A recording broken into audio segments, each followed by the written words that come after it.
What is a vascular access nurse or vascular access clinical nurse specialist?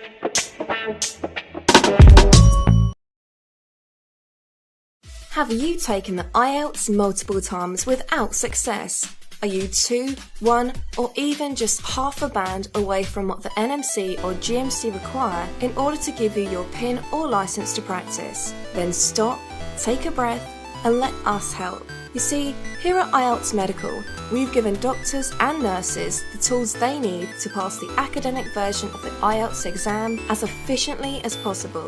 Whether you've reached above 7.0 in 3 sub-tests, but can't seem to crack IELTS writing, whether it's IELTS reading that's the thorn in your side, it's okay, we're here for you. Learn more at ieltsmedical.co.uk. So yes, this is an interview with Leo Andrew Almerol. All right, Leo. So go introduce yourself. Yeah. Right. Hi, Manong George, and hi to all the viewers. My name is Leo Andrew Almerol, and I am a vascular access nurse.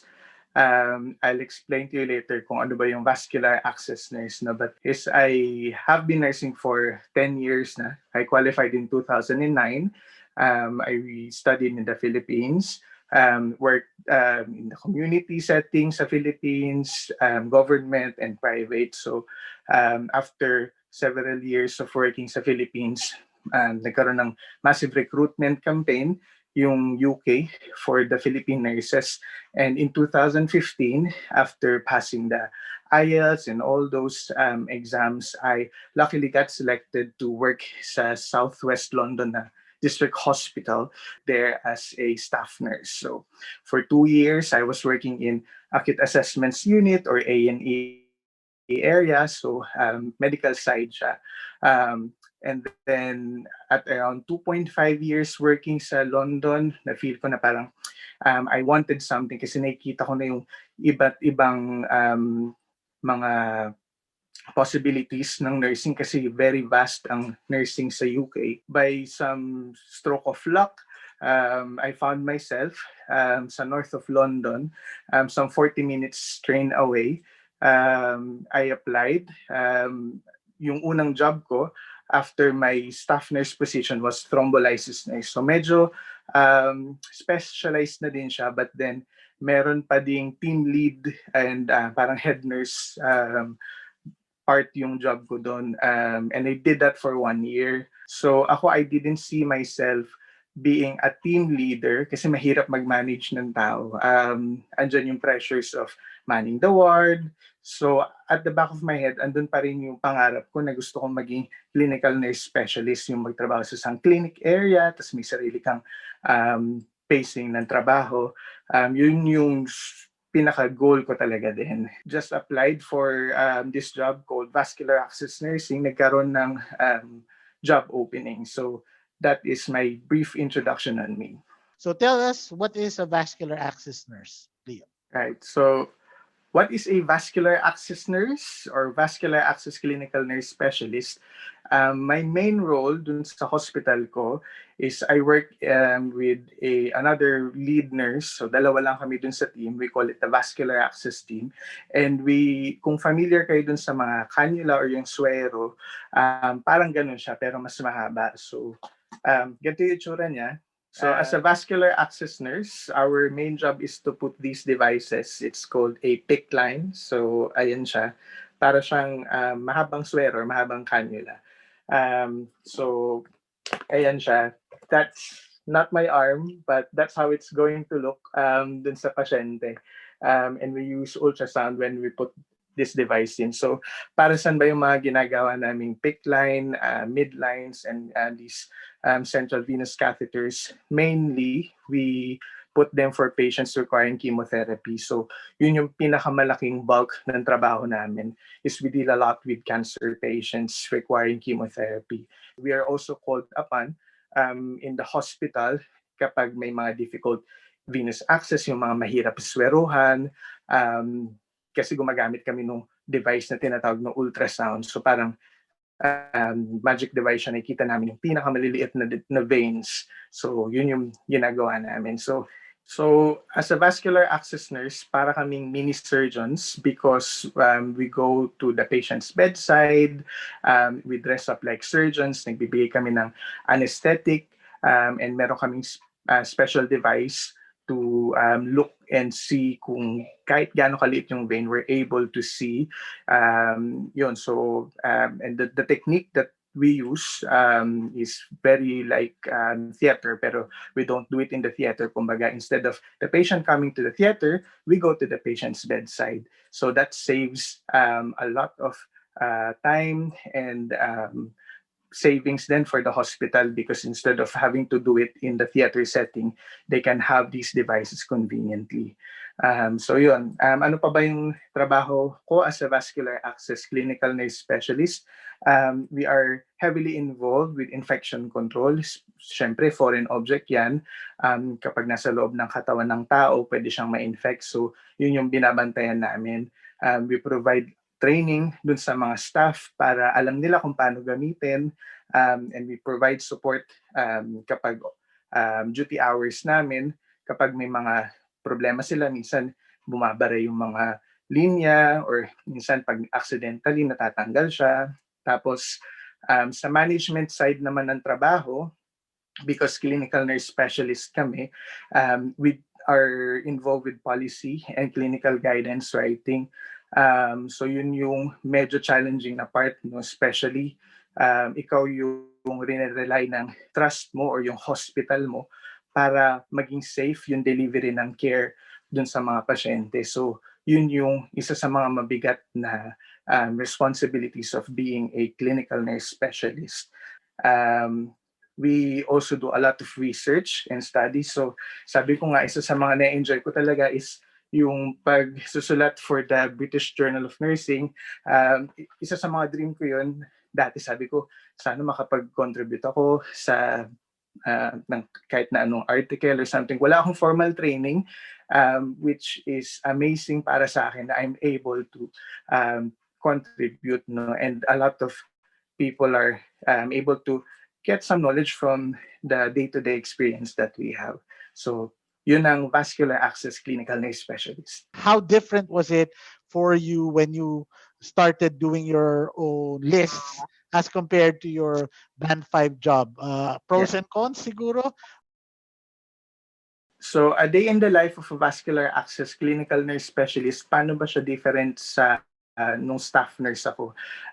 I do a 5-day work week. So office hours kami, as opposed to yung 12-hour shifts kapag you're on the wards, kumbaga. So weekends off, yun yung isa sa mga pros, and alam mo kung kailan ka papasok, may makapag-build ka ng routine mo. And in a day, we're able to do 2 to 3 insertions or procedures kasi matagal siyang gawin. Almost 1 hour yung paglalagay ng isang PICC line, tapos mahal siya, kumbaga yung buong package is around 200 pounds, so ganun siya important at ganun siya binavalue. Iba pang ginagawa namin is may hawak kaming blip, kumbaga, so kapag kinailangan kami ng isang ward, kapag may problem sila doon, we are able to support them para i-troubleshoot kung may problema. Iba pang differences, kumbaga, siguro when it comes to pay, yung I am lucky enough na yung pay band ko is somewhat slightly higher dun sa ibang trust na may vascular access nurse service kasi every trust iba-iba yung grading nila, kumbaga. Pero depende sa yun kasi kung ano yung goal mo in working abroad, no? So ako, pagdating ko dito, ang goal ko talaga nun is mag-bank ng mag-bank. So kung kaya, nagbabank ako. Pero kapag nag-specialize ka kasi, medyo mahirap na mag-bank, lalo na kapag 5 days a week ka nag-work.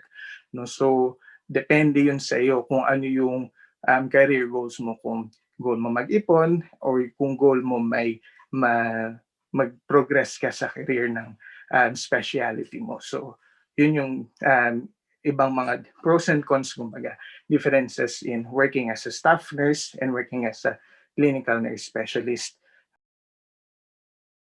What did I do to qualify as a clinical nurse specialist?